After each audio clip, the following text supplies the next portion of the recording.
All right, here.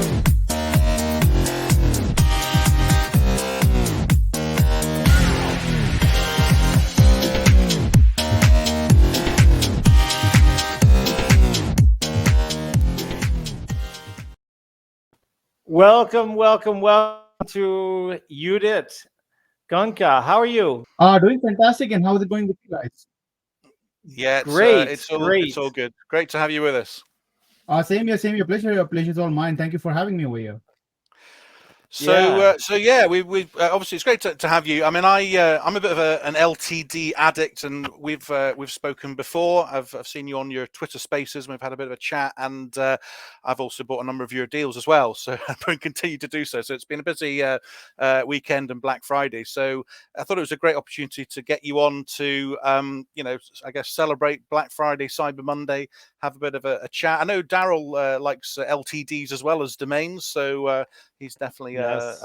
a buyer too. So, and I know a number of people that watch our Sunday stream. We have actually started recently doing a lifetime deal of the week show, part of the show. So we'll choose one every week, feature it, and talk about it. And that's been popular. And we've even put together a list of our best lifetime deals of Black Friday. So we've got a number of Pitchground ones on there. But so I know you through that, but I know you're involved in a lot of other things as well, from a SaaS point of view and an entrepreneur and a number of things on your CV. So I don't know if it'd be good for you just to sort of give us a minute or two of who you are and some of the things you're involved in, just to kick off the conversation. That would be great.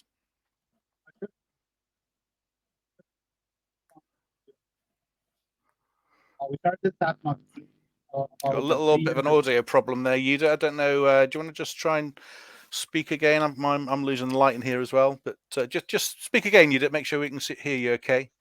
Yeah, is it better now? Yeah, that's it. Yeah, cool. Perfect, perfect. Yeah, perfect. So my name is Udit Goenka. I'm the founder and CEO of a SaaS marketplace known as Pitchground. Started this platform about 3 years ago after my previous startup failed very miserably. Started researching more about it to a point where I figured that 92% of the SaaS companies actually fail every year. That means out of every 100 SaaS companies that comes out every year, 92% fails. And with me being in that 92%, it sort of triggered me like, hey, like there's an opportunity, and plus imagine the amount of money that's being lost, the psychological effect that founders go through because of the failures. And because I went through it, and that was when I started with the MVP of Pitchground, took off, made about 350K in sales in the very first year, which went to 1.3 million. That went to 1.4, and this year we are already on a runway of 2.2. We might hit about like 2.5 million, so we've already crossed over like $5 million in lifetime sales in about 3 years of running PageGround. Apart from this, I have also started investing in a lot of startups, but most of my portfolio consists of SaaS companies. So anyone who does pretty well in at PageGround, we end up sort of like investing in them at the same time.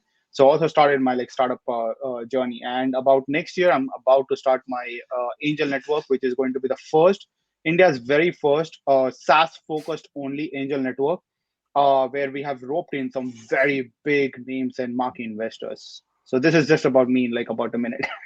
Yeah, that's great. Well, look, we'll dig into some of these things in a bit more detail. I mean, Daryl's gone off for a second. He'll be back, but he is a SaaS owner. He's got a number of different products, mass page tools. He's got domain kicks, leads detective, geoholics. He's got a number of different things. So I'm sure he'll want to talk to you about it. And I don't have any. I buy a lot of the SaaS deals that come through, and but I don't actually make any software. That's not my thing at all, or skill set. But one of the things I've noticed on the stuff that you've put through on Pitchground, well, first of all, Pitchground seems to be getting a lot bigger. I mean, there's obviously a number of marketplaces out there. We all know the market leader. I'm not going to mention them here, but so we all know who they are. But my impression is that you guys are growing fast, and you've had a particularly strong Black Friday. You've brought a number of interesting software deals, and a number of the things that I've seen recently seem to be well backed. I mean, there's obviously a concern about SaaS. You said it yourself, SaaS deals failing. Lifetime deals are particularly risky, I think, for both the founders and the buyers. But you can obviously buy some gems. We're all interested in the longevity of what we buy in. But a number of the big projects you've put through recently, I'm thinking of things like ScaleNut, seem to come with a lot of VC funding already, which you obviously should make sure that they're more sustainable. But is that part of your strategy? Is that just part of the mix that you've got, just in terms of the type of softwares that you put on Pitchground? What are you looking for? What's your kind of ideal SaaS for that platform? So when we started about 3 years ago, we weren't really sure how to position ourselves thoroughly, because with any startups, positioning is sort of the key, right? And with us trying to compete with a market leader who pretty much owns about 99% of the market, it was hard to kind of like break into that market and capture those share. After running about for a year and a half, we started figuring out what is the core problem in the industry. And that's when we started like slowly shifting our gears towards focusing on the startups that actually has a chance of sustaining, where we started analyzing a lot of patterns behind what are the reasons why certain companies are failing. And once we started identifying that, we completely shifted gears and started focusing on the company where we know for the fact that chances of their survival is above 90% over the course of next 5 years. Because typically what we see is like, even if a company survives for 3 to 5 years, the users get their money's worth already, right? They would get the money that they have paid for the software, plus they would have generated a very heavy ROI for their business at the same time. So it's a win-win for everyone. And that's why we started focusing more on companies that are like very well funded or have raised at least some capital or are doing very well in terms of like MRR. But we no longer deal with companies that are like absolutely new and has got zero users. We don't do those companies at all anymore. We go out there, tell them go ahead and at least get $1,000 in MRR, because when any founders do that, they start seeing that even reaching to $1,000 in MRR is no joke. You have to burn a lot of time, energy to understand what the users really want, modify those softwares, modify everything, make sure your onboarding is perfect, and then you reach that even $1,000 in MRR. And by then, most of the work that is required to be done by them to ensure that stability is achieved, they hit that. And that's why we started dropping those companies. So now, any companies that reach out to us, we simply tell them, hey, here is a guide. Go ahead and do this. If you do not qualify right now, that doesn't mean that we're not gonna work with you guys. It's just that you guys do not qualify right now. Once you hit those targets, we're more than happy to get you in front of 200,000 users that Pitchground has right now. Yeah. And I think that's good. I think it's obviously good for the marketplace and the platform. Obviously, you're going to protect your reputation, protect buyers, and exactly. we've like earlier this year, the amount of AI content writers that were just coming out, and some of them more successful than others, but they can't all live and exist. They Exactly. many of them can't be here in a year or two, and a number of them are one-man bands. And obviously, I wish them all the best and everything else, but it's going to be hard. There's going to be a shakeout, so that some of these investments are going to go. And I guess that as an LTD buyer, that's part and parcel of it. I mean, we're all looking for a gem, and I can think of things that I bought 3 or 4 years ago that I still use and they're fantastic. I can think of 1 or 2 that I didn't get, and I'm still kicking myself that I didn't buy in. But I can also think of a number of them I bought and they've folded, and some of the marketplaces have been good enough to provide refunds, but a lot of the time things shift and the features don't get carried forward. You don't get the upgrades. You're kind of grandfathered onto a platform that's not being developed anymore, and it's it's part and parcel of I guess the fun and drama of the LTD world. So a number of things I've bought through Pitchground recently. ScaleNut, I think, was an interesting one that was notable. Light funnels, I know you've had a big focus on that this past week or two, and doing a full launch on that. And Virus Die as well as another one that's come back recently that I know was popular from a number of months ago. So I don't know if you have any favorites at the moment. Maybe you can't say any favorites, but how has Black Friday been for you? And what are your kind of takeouts from it this weekend? Black Friday has been pretty crazy for us. We almost like doubled our revenue than what we did in the last Black Friday, and the promotion is still going on, right? We still have about a week left, so we are probably thinking to crash in a 7-figure by then, 7-figure in about like 2 weeks of time. This will be by far our biggest Black Friday. Some of the key takeaways that we have implemented that worked out amazingly well for us, and this is something that I want to share with all of you guys, is focus on personalization. One of the biggest reasons of this year's Black Friday success for us has been personalization. So we came up with a very unique sort of idea where we would offer a crazy discount of 24% on only Black Friday, right? And that would reduce by 1% every single hour. That means you got to be prepared ahead of time, put all the products in your cart if you want to get that 10, if you want to get that 24%. Now, here was the biggest challenge for us, that people reached out to us and sort of complained, saying that, look, it's you're asking me to stay awake at 4 a.m. You're asking me to stay awake at 3 a.m. That's not fair. We discussed these points internally, and we were like, yeah, that's right. Because if you're doing it a sale at a US time zone, it's not fair for people in Australia and New Zealand. It's just not fair for them to be waking up so early, right? Or it's not fair for people in some parts of the Asia as well. Why don't we end up coding where the sale starts at 12 p.m. for everyone? That means wherever they're located, it starts at 12 p.m. for them in their time zone. We implemented this. We were able to extend our Black Friday promotions for almost about like 36 hours because of this, because of the various time zones. So we got an extra buzz to talk about it. And at the same time, it gave everyone a reason to talk and chatter about it everywhere. So the word of mouth marketing was so high because of this one implementation that people actually absolutely loved this idea, and people loved the fact, and they were ready to just make the purchase during that time. Now, we also did something very smart where we said that, look, if you end up getting our PG VIP membership, right, you get the 24% throughout the day. So now if someone misses out, it got an opportunity for us to kind of like let them know that, hey, you can still sign up for subscription. So it was kind of like nicely strategized in a way where people could still buy the subscription. That helped us to start building our subscription base, because now previously we did not have any subscriptions. We just launched the subscriptions about 3 weeks ago, and in just 3 weeks we've already crossed about $40,000 in MRR now. Yeah. This helps the company to have a better predictability of the amount of revenue that's going to come in. And this way we can sort of predict how we can grow further at this point of stage. So that's how like we did the entire Black Friday promotion. And some of the things were like pretty spontaneous, last minute codings, last minute features, but the rest of them were like pretty planned for us. Yeah, I mean, I have to say I succumbed to that marketing. So I signed up in the last week or so for the Pitchground VIP, and I did that knowing that there was going to be a special offer on the Friday and it was going to be boosted.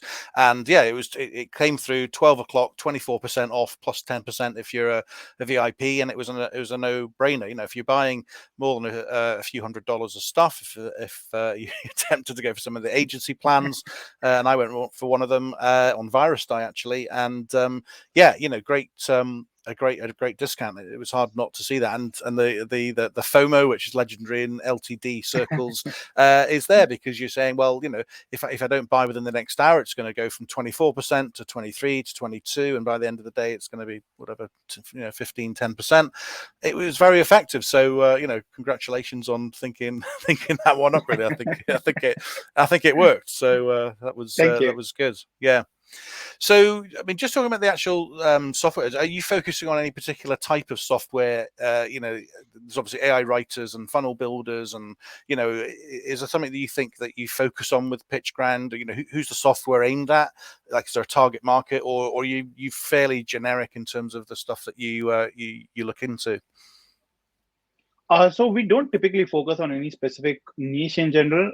We actually try and look out for as many unique concepts and ideas as possible, because there are so many ideas that are coming out in the market right now. So for example, we have a software known as QAPOP, very incredibly simple tool, but can drive crazy amount of users for you, because it just helps you to kind of like figure out what are the best questions that you need to answer on Quora. You have those, just go and write them, because those are the questions that are ranking on Google as well. Now combine that with ScaleNut, and it produces the answer for you. Now go ahead and start typing answers and start pasting those answers. At least 10 questions would be solved every single day by you.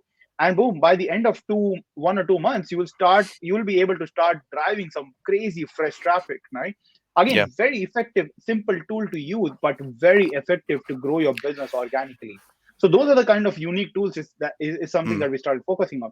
Then the next amazingly interesting tool is known as Get It Out. You can build your entire landing page, copies, newsletter with just a click of a button and then export it to your WordPress. If you're running an agency, it's an absolute no-brainer at that stage.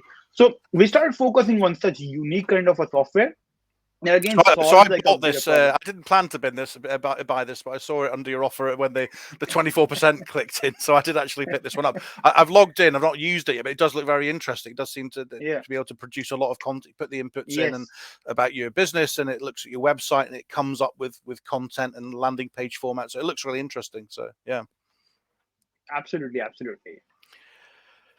So yeah, sorry. So you were talking about you explain a little bit more about get it out, because I've only just dipped my toe in the water on it, and it did look very very interesting. Yeah.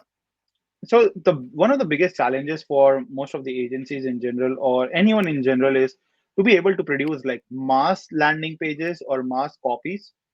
Because if you want to go ahead and start scaling up your business, you have to start focusing on personalization, right? So for example, if you create a generic landing page like digital marketing for everyone, no one is going to sign up for your agency. But if you have something like SEO services for lawyer, SEO services for plumber, SEO services for doctors, right?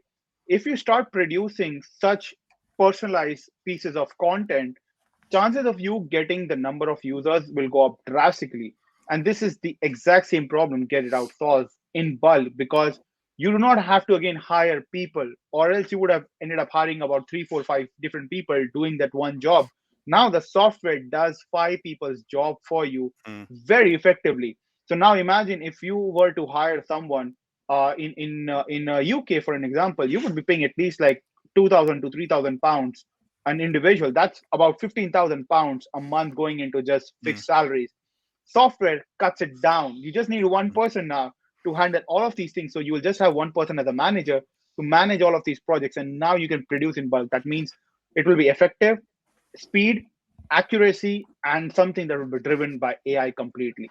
It will not only save you time, but you will be able to do more than 5 people's job in less than like quarter of a time, basically. Yeah, we had Craig Campbell SEO just on before you. We were talking about automation, and we asked him about AI content, what his view was, and I think we came to the conclusion that AI is not going to replace people, but it can give you a head start. So I think if you do produce AI content and you just put it straight up, people and probably Google are going to be able to spot it fairly quickly. Maybe people spot it faster than Google, but it's a potential vulnerability. But the head start it gives you and able to put together a blog or piece of content or ideas for landing pages there. So I think we're just seeing it right across the industry. I'm involved in mass page building, and Daryl, who produces mass page tools, we're using AI to create content, and it's a different strategy from an SEO perspective.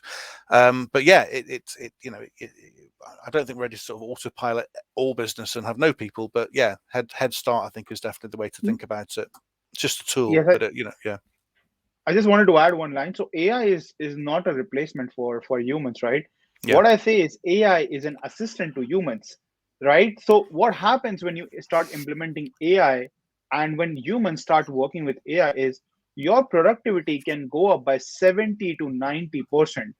So what you're able to produce just by yourself, you're able to produce like 700% more in terms of your overall productivity.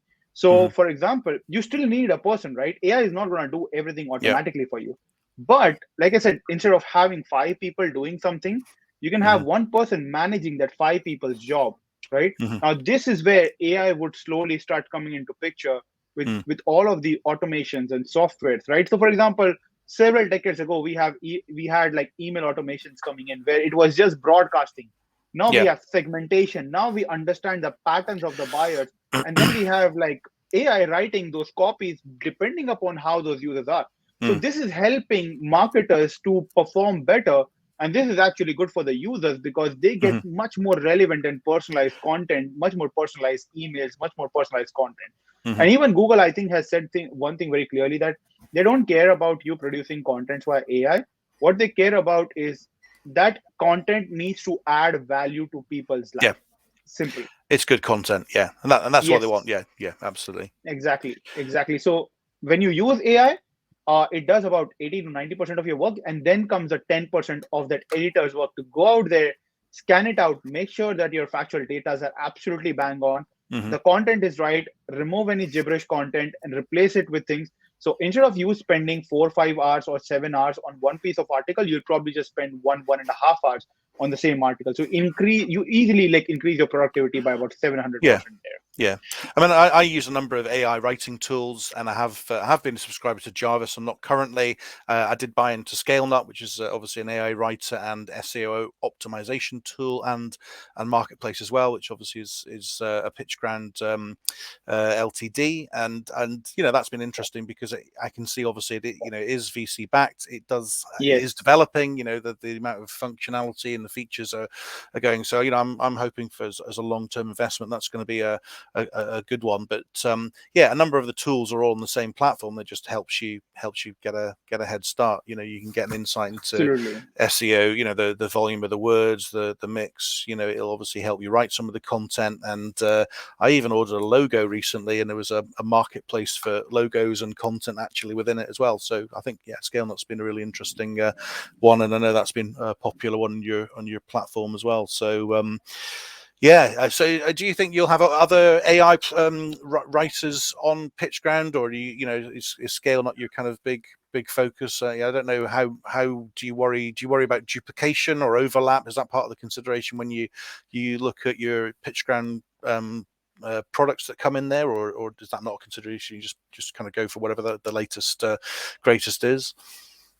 So we primarily just focus on the quality of the company and the quality of the product, and not really about duplication, because we clearly say people that, look, if you've already got ScaleNut, you don't need to buy anything else. But then again, ScaleNut is not going to be there on platform forever, right? So I think 13th or the 14th of December, they're saying goodbye to LTD forever, because that's not a sustainable model, right? They have to go out there and start building subscriptions, right? Yes. And that's something that they're going to start doing right away. So LTD for them was just giving them a head start to come out there and start competing with Jarvis, right? Which is like the number one platform right now in the world in this niche. So that gave them a great head start, because now people are directly comparing them with the platform. So that now, after that is done, right, there's going to be something new come out, and there's always our user base is growing up who would require a software like this. So this is where, when we come up with the next tool, again, we focus on just two things, right? One is the quality of the software. Second is the quality of the founder and team. As long this two matches, we'll bring in another one. And if someone has already bought ScaleNut, we tell users very upfront that please do not buy. If you already have something that's fitting and working brilliantly for you, you don't need to buy everything that comes out. You just need to buy what is something that's missing out from your tech stack, right? So you just need to focus on completing your tech stack. Worst to worst case scenario, after 3 years, 4 years, 5 years, if any of the tool is dead, just replace that one kind of tool, because by then you have already made a ton of You've made the money back on it. Exactly. Yeah, I think it's a good way to look at LTDs. That if you've got a 2 or 3 year window and you get the value out of it for that fee, and it's cost you less, obviously there's potentially a little bit more risk because you're not always sure where the development's going to go in the future. But that gives you enough to make something back, and then anything after that is a good bonus. And obviously, once in a while you buy a gem, and it's there for the long term. And, 10 years later, you go, well, wow, that was an amazing investment. If it kind of feels like you're making a very, very small investment as a shareholder in a way, it's not a massive amount of money. You're not buying shares, but you are taking a small stake in something. Particularly if you're buying an agency plan and it's a more expensive deal. It is an investment. So that's how exactly. I look at it, yeah. Sometimes I just wish I had Shopify and Zapier LTD that they did during the initial stages, right? Yes, yeah. I wish. Don't we all? Yeah, and we bought the first set of bitcoins and all the rest of it. Yeah, absolutely. Exactly.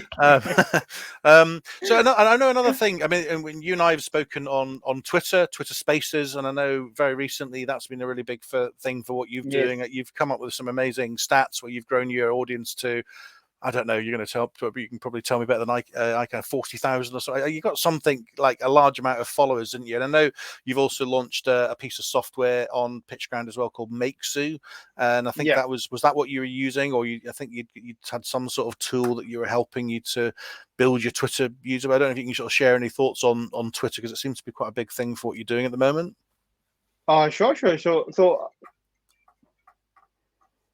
so I started working on Twitter back in 15th of September. So I had registered my account, I think, in 2009, but because of the way Twitter really worked, and it would mostly show me like political contents, I Yes. completely stopped using Twitter, right? So right after that, what I did was I thought like, why don't I jump into Twitter again? Because there's a lot of people who are using Twitter at the moment, so I probably see a good opportunity out there. And 15th of September, I started using it, and that's exactly when I also got my verified account verified, which is I have a blue check on You got the my blue Twitter tick. account. Yeah. Yeah. Yeah. Yeah. So I started then, and I had 2,200 followers on 15th of September. I remember that very correctly because I was documenting my entire journey. I started strategizing. Before that, I spent about a good 4 months trying to analyze why some accounts are so big, the kind of content they're posting, what contents are going viral. And we ended up building up a small tool internally as well for those analytics, because such kind of tool doesn't really exist in the market, where we would analyze things, use AI to understand things, and then try to figure out what really we have to do. And I started implementing a lot of strategies on Twitter that helped me to explode my account. And I think I have crossed about 18, I have 18,200 followers right now, 18,300 followers right now on Twitter. And this phenomenal growth happened in just 2.5 months, right? Where the kind of content that I was working on was exactly based on what our AI suggested us based on how things were. And one of the crucial tools that kind of like paid blood, apart from our own tool that we are going to launch, by the way, as an MVP in January, was MakeZoo. So MakeZoo kind of like really helped me out in terms of like follows, do follows, some of the DMs, then started strategizing a lot of contents that were being produced with it. So Megzu really helped out with that entire sort of like 70 to 80% of the Twitter automation. Now, rest of the 20% of my effort went into doing spaces. Now, I currently do about 3 to 4 space a week, and I join about 8 to 10 spaces a week at the very least, where the user base are quite high, right? So where I go out there, start talking with people, because you cannot get growth on Twitter with 100% automation, and people don't even want to speak with people who cannot have a voice, right? Yeah. So that's where I say use the 80-20 rule over here, where 80% is automation, 20% is manual. If you want to take the growth to a whole new level, then put in 30% of the work into manual work and 70% into automation. So I use the 730 formula rule right now for myself, that I'm spending a lot of time on spaces. Now, any piece of tweet that I write, it goes viral. Every single tweet of mine.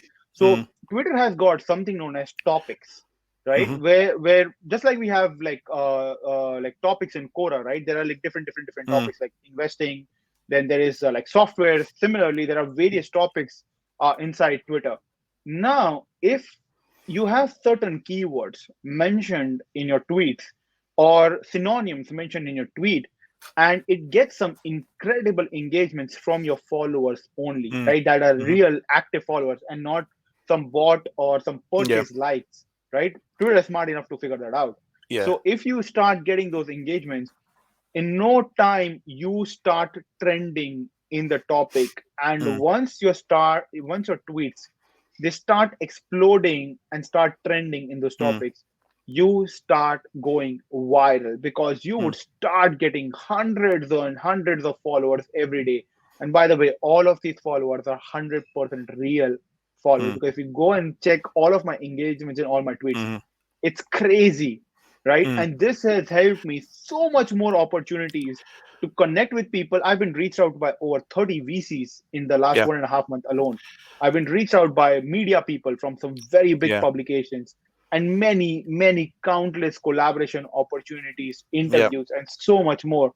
All of these in the last 2.5 months. And I think that also sort of contributed to the entire Black Friday. Yeah. I mean, I was going to ask, is it business prospects, partners, other vendors? But it sounds like you're getting it from all areas. Everything. Yeah. A lot of SaaS companies have started reaching out to us, because now our penetration, because most of the SaaS founders are usually developers, and Twitter and Reddit are the place they hang out, right? Yeah. Because they love showing and bragging about what they're building, because Twitter is one platform where they don't have to come up and speak or make videos. They can just post like a couple of lines and post a screenshot and they're happy, keep right? it cryptic, yeah. Exactly. Yeah. And my content started reaching out to them. And because Mm. of that, now we have 600 SaaS companies in our pipeline, which Yeah, is okay. Yeah, it's insane, massive. right? Yeah. So this number is probably going to start growing to a whole new level in the next few months. So this is what happened with Twitter. And I would highly recommend everyone, guys, please start using Twitter right now before they turn into LinkedIn and they kill out all the organic reach. Because what worries me is Jack, who is the CEO, is going to step down as a CEO starting today. This news just came out a few hours ago. Oh, okay. And if the new CEO comes out, I'm just worried that the first thing he might do is start focusing on ads. Yes. He would start focusing on cutting down on organic growth. And he would say that, hey, start monetizing people, start building up the ads platform in a better way because we need to start monetizing, right? This means the death of organic reach. So guys, get out there before they would probably take about a good 6 months to 12 months to build this entire new Twitter, entire new sort of like ads panel, right? Which they haven't focused on. If this happens, you have about a good 12 months of window to really explode your growth, get as many people as possible, because growing right now for me from 18,000 to 30,000 will be a lot more easier. Growing from 2,200 to 4,000 was the hardest for me. Or 5,000 was the hardest for me.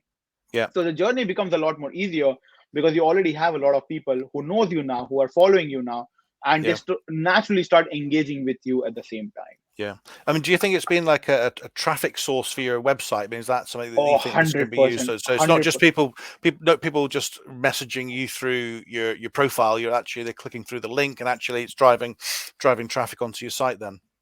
Yeah, 100%, 100%. It's not just about then driving traffic either. People reach out to your DM as well, and they want to do big deals and businesses with you. Like I said, I've been reached out by publications, and that has gotten me mentions on some very huge publications that increase the credibility, and that led to more people trusting, right? So it's like that ecosystem that it's like that 360-degree marketing that you say can happen automatically on Twitter. Yeah. So that's the sort of opportunity you can get right now on Twitter. Yeah.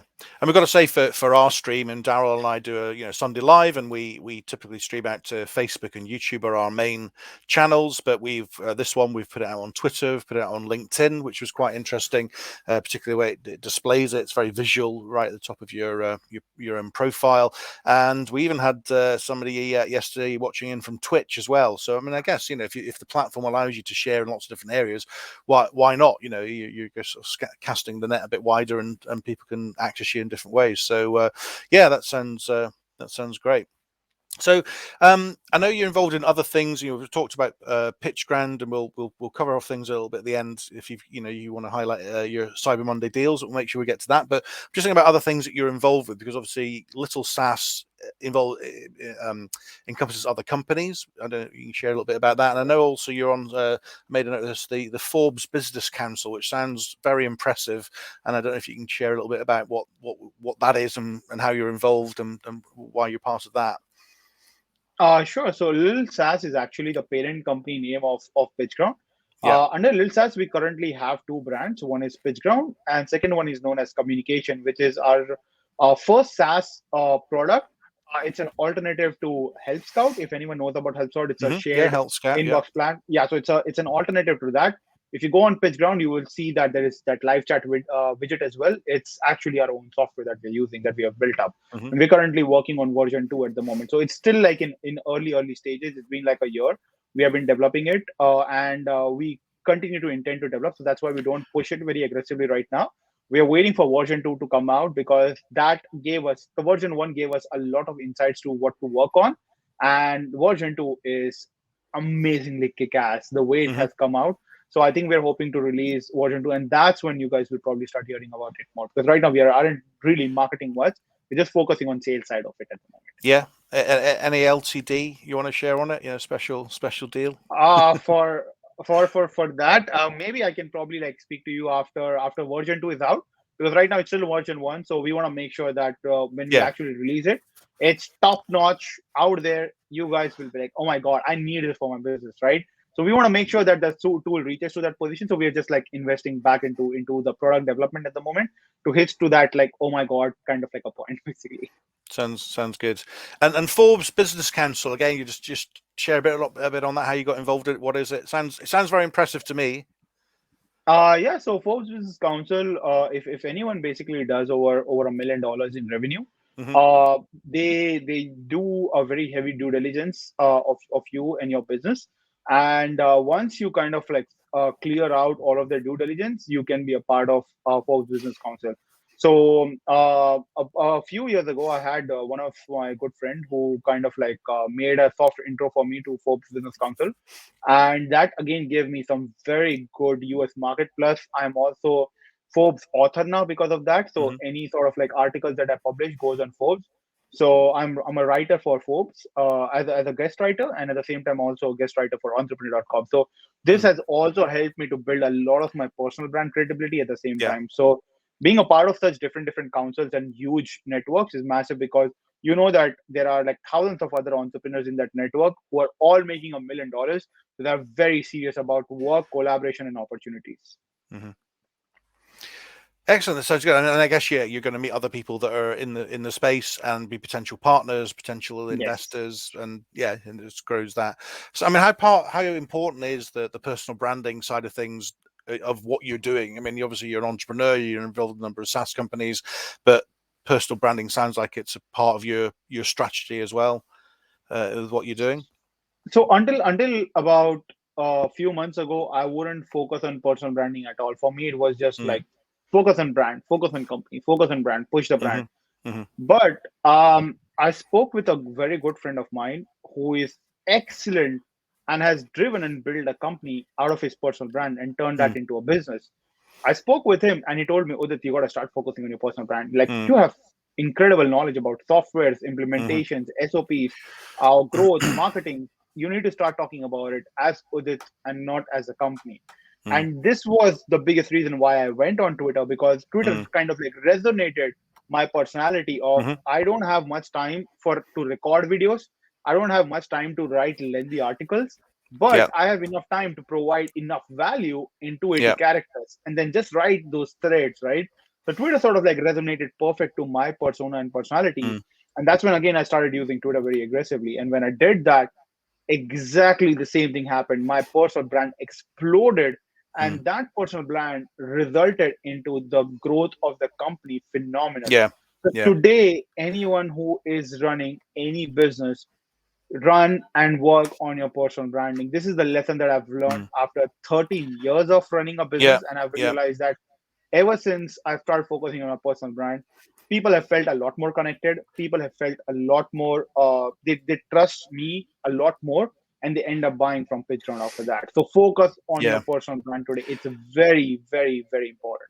Yeah, I think it's interesting. I mean, obviously, I do a lot of work in SEO, and I follow people like Craig Campbell who've just had on. And I'm in Chris Palmer's group, and there's a number of people that are kind of famous YouTubers. I've only recently got into doing lives like this, and I have to say it's fairly intimidating in a way. Just sort of putting yourself out there, and you don't have a brand name in front of you, and you are where you are, and you're live. But I feel that a lot more people are doing this. They're kind of pre-prepared, sort of over-scripted videos. They take a lot more time to produce. You can't interact with people as well, and this kind of format I think is a lot more popular. So I think it was a big step for me to put myself out there. I know Daryl's been a DJ in a previous life. I've done a lot of work as a photographer actually, so I'm used to sort of being behind the camera, not in front of the camera. But I think probably with COVID and everything else, all the challenges, it's encouraged a lot of people just to throw yourself out there. And certainly in the world of SEO, even though there are a lot of agencies out there and people have their brands, normally people will talk about the individual. They'll say, oh, that's Carl Roof or Chase Rayner or the kind of personalities in the SEO space. People typically refer to them by their personal brand, and I think it is an interesting area. And I don't know if challenges with COVID and everything else and things being more video and more unscripted are helping push that way. But yeah, even the stuff that I saw on Twitter that you're doing, they're just jumping in on a space, having a chat, different people. And I spent some time talking to you on that, and I'd never used it before, I have to confess, and I had 10 people follow me, and reached out to a couple of people, sent a few messages, and it was a good thing. I think I need to do a little bit more of it. So that's good. Now, talking of people who are hiding behind the camera, Daryl's back now. Obviously, a little bit of a excursion there. He's probably having his dinner. Yeah, he's having his lunch. He's having a lie down. He's got to a certain age. You need to lie down every so often. But good to have you with. I don't know how much of that you saw, Daryl. We were talking about various different things. I listened in the background. I was doing some emails, just kind of getting things out there. Great interview far. Really, I thought it'd be good to talk about some of the SaaS stuff that you do. I mean, you're obviously have a foot in that camp. And I think it'd be good to just explain some of the areas that you're working and get Udit's view on it. If you're heading in the right direction, that would be good. Yeah, well, before I do that, first I want to commend you on your entrepreneurship skills. I think that you found a real opening in the lifetime deal market to really go after quality over quantity. I do believe that a competitor of another name is going after quantity, and as a buyer of lifetime deals, I love the fact that you are looking for a high quality team to work with, and the fact that you have 600 in the queue, you have a lot to pick from, so you can really kind of pick from them and get the quality ones that will be around for a while or be adding more value to their offers and things like that.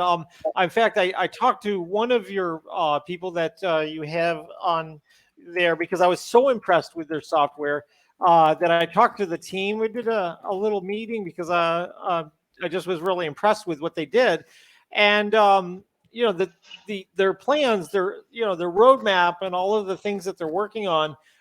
It was just top notch. So it's commendable that you see that sort of whole, and I believe that given a year or two, that will become what you're known for. Is that you are the more difficult one to get on, and so you're more picky about who you choose. And I think that a curated list of really high quality softwares are much better than too many to pick from, especially when a lot of them are doing a lot of the same things. Exactly. Just to add to it, we are actually working on sort of decentralizing a lot of things that, again, like I cannot go very in depth, but we are going to change the whole aspect of how software launches really work and the quality of the software, and we are making it 100% community driven, right? We already have like 3 different layers of qualifications right now. So if they pass through like even second, our third layer is community already. So even if they go through our team somehow, right, managing and convincing our community where we have something known as power users, it's insanely hard because they are community members. They are not a part of our team or our company. They are community members, right?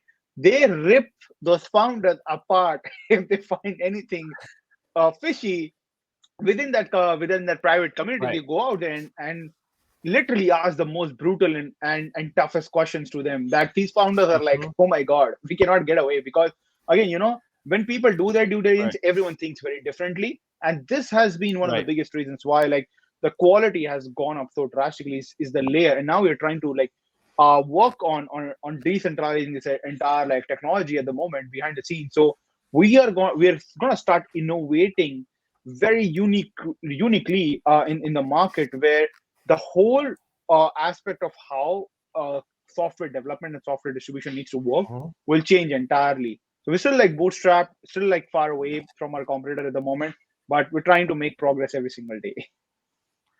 Yeah. So some people are asking about what was that Twitter tool that you were talking about? What was it called? Because I was also interested in that as well, because it seems like you actually have a real growth hack, not some kind of fake automation thing. Oh, 100%. These are like real people. If you see, I've built such a massive community and network on Twitter in such a short time that now I'm growing organically, crazily at the moment. And now I'm also, like I said, let me just share the link with you guys in the private chat so that you guys can check. Okay. It's known as Mengsu. So I've just shared the link on the private chat. You guys can probably share. But more than that, we are currently working on a completely AI-driven tool at the same time on Pitchground. That is being again built by my CTO, and who is also my co-founder and has previously worked for NASA, Google, and Hostinger. Probably has an experience of over 2 decades of coding. So he's implementing a Wow. lot of AI strategies into that, and a lot of things that we had developed internally at the same time. So we're going to be releasing this MVP. So I'm probably going to reach out to you, Simon, so that we can probably have a free copy for everyone who is live right now at the moment, so that we can probably give out something back to the community, and Wow. also Okay. people who are spending a lot of time right now to listen to us, right? It's a good way to connect with them and give them back. And if they can grow with the help of our tool on Twitter and get more businesses and grow their network, then there is nothing better feeling than that for an entrepreneur. Sounds great. We have a That's chat about awesome. how to share that. Yeah, that sounds Yeah. great. We have emails of everybody that's signed up at webby.link. So if you haven't signed up, folks, and you're listening, go to webby.link and get signed up as well. Let's And Daryl, yeah, Daryl, I can make it a little fun, right? So guys, sure. this is something that you guys can do. If you want that free tool access that we're going to be launching in January around Twitter, right? Just write a tweet about it and tag Daryl, Simon, and me. That's it, right? This way we would know that you guys were there live, and use the hashtag Webbytron. Just use that hashtag. This Webbython. way we Yep. would know who all were there. Once you guys were there, That's we would great. know, and this way you guys would get that tool access for absolutely free in January or January end. As soon as we release it, you guys will have a free license for lifetime, right? Not a single fee is something that you're gonna pay. And again, just go ahead, tweet, make sure that you mention Simon, Daryl, and me. So my handle is @IUditG on Twitter. Maybe Simon and Daryl, you guys Well, can yeah, share. I'll put it in the chat. Yeah, we'll share that. We can write out to people as well, but I'm Perfect. just going to just give me a second. I'll type it. I've got yours in Messenger, Sure. haven't I? You did. So that's And let's good. see, if we can get Webbytron to trend at the same time on Twitter, guys. That'd be Sounds good. great. Yeah. If you want to flex your Twitter muscle, please give us a little promotion. We would love that. So Awesome, yeah, guys. Again, absolutely. if you guys want access to free, again, this automation tool in January that Pitchground is going to release, because we are developing ourselves, just do that, because I'm going to be checking out that particular hashtag Webbython, and only those people will be getting access. So guys, again, go ahead, tweet it out, and again, there's a lot of opportunity for you guys. Yeah, I'm just writing those up now. I'm going to put them in here. So I've got mine. I've got yours, Udit. I've got Daryl's. So yeah, we'll get that posted now. So tell me a little bit about your previous entrepreneurship. You said that one failed dramatically. You learned a lot of things from that. Take us back to when you were forming Pitchground. What kinds of things did you want to make sure you did right from the foundation? Because I think that could help business people that are watching this. I think this is by far the best question, Daryl. I absolutely love this question. So here are some of my key learnings. The number one was, make sure that you're building a lean team. My last startup, I built a team of almost 50 people, and I grew that team in just 1.5 years, realizing that you need to go slow during the initial stages and not rush in. And when you try to rush in, you fail a lot faster, because if you try to move your graph quickly, your graph goes coming back down very quickly at the same time. So build a lean team. Do not hire too many people. The second learning that we had was build a remote team. So even before pre-COVID, Pitchground has been remote team since day one. We had never ever had office. Now here was the problem with us. When in my last startup, when I had a physical office, it was very hard to find good talents locally, because Mumbai is where I live in India. It's more of a financial capital where you will find good financial people, but you won't find good developers. Now I started getting developers from other city to come to Mumbai, and that would cost me arm and leg, because I would have to pay for their migration, I have to pay for rents, I have to pay them extra for the foods and everything. My expenses went up because of that. So that was the second big learning. Third, do not trust people quickly, right? When you hire slow, make sure that you're able to trust those people. But do not give them access to everything on day one. And if they do not perform in 1 or 2 months, let them go. Because if someone who will not perform in their first month, will not perform in the second month, will not perform in the third month either, right? So there is a very Wow. popular saying that goes with hiring is guessing, but firing is not. And when I failed in my last startup, that quote stuck in my brain like a hard wire. And that's what I do right now, right? While I know that this person can be the best, I hire them, but after 1 month of seeing them work, I get to know this is what they're going to do. If they're not passionate enough in their first month, I cannot motivate them to keep them active and keep working in the second month. So let go of those people, because firing is not guessing. You know the statistics yourself. You need to let go. The fifth learning for me was implementation of OKR. I never ever focused on building processes previously, and that was one of the other reasons why it failed. So in this particular startup, I was very sure that I need to build proper processes, and I implemented OKR for that. The OKR implementation helped me to get the best out of every single implementation. You guys can Google OKR, read about it. There's a lot of concepts and articles around it, or you can probably go on YouTube and read more about it. Implementing OKR can be the best decision a business founder can make.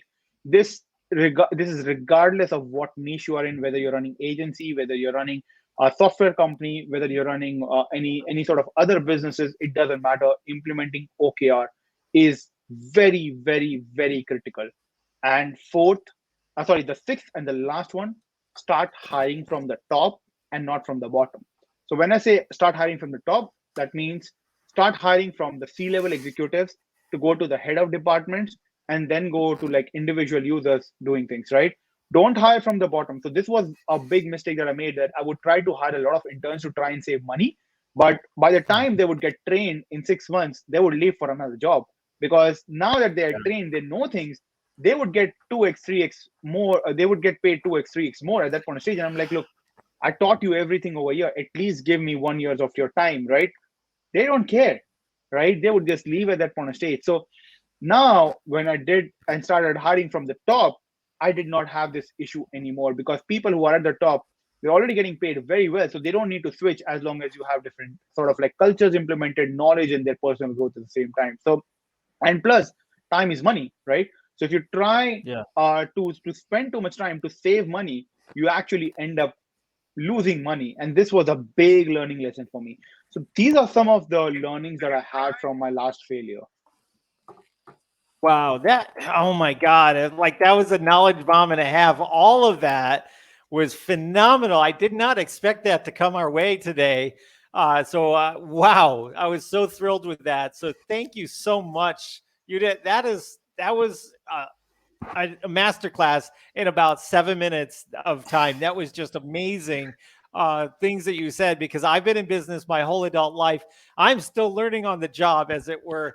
And we're always looking for people that have been there, done that, and failures are the greatest things if you're learning from them and growing from them. So those are some great things. OKR, I've heard that term around, but I've never used it or implemented it. So I'm going to dive a little bit deeper into that.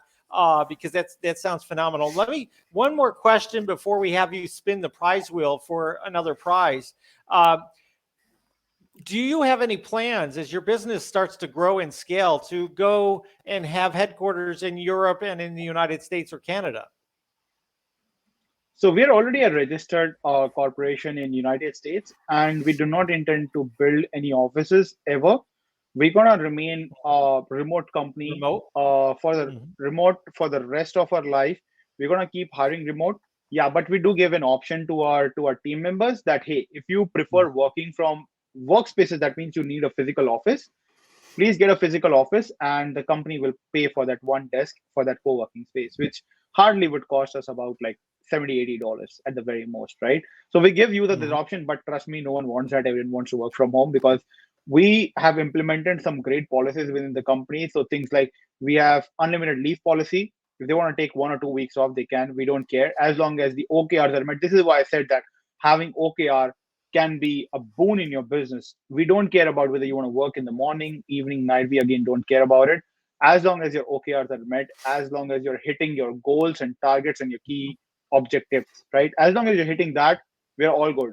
So we usually like have a Monday morning, a Monday meeting every Monday on Zoom for about an hour and a half, where we discuss on all the OKRs, what's going on, have those been achieved or not? If not, then why those are not achieved? We analyze this, we come up with a solution so that we can hit those targets pretty well at that time. So this has resulted into much better implementation and overall strategies. Plus, it has also helped us to get and acquire the best talents from around the world. So remote has been a biggest boon. And if you guys have a digital company, do not try to set up an office, please. Wow, I get to what you're saying. There's a lot of companies that have made that switch and they're not going back. So hats off to you. I have a selfish question to ask. Simon, before I ask my selfish question, did you have a question or anything to add? No, I've just been putting up some of the points that people have just listed there. So people just saying it's a knowledge bomb, and asking again about the Twitter handles. I've just put them up at Simon Hogben, at IUDITG, and at Daryl Ladyard. And if you want to use the hashtag Webbython, that's great. A few people saying hello, including William Jones as well. So good to see you, William. And people saying it's a great offer. So yeah, that was it. Just catching up on some of the messages there, and thanks, Judith. It's great summary of things there. Real great insight. So yeah, awesome. So you're going to ask another question then, Daryl? Yeah. So this is my last question to you. We've made our softwares ready for lifetime deals with other platforms. Hopefully we could get accepted by you at some point.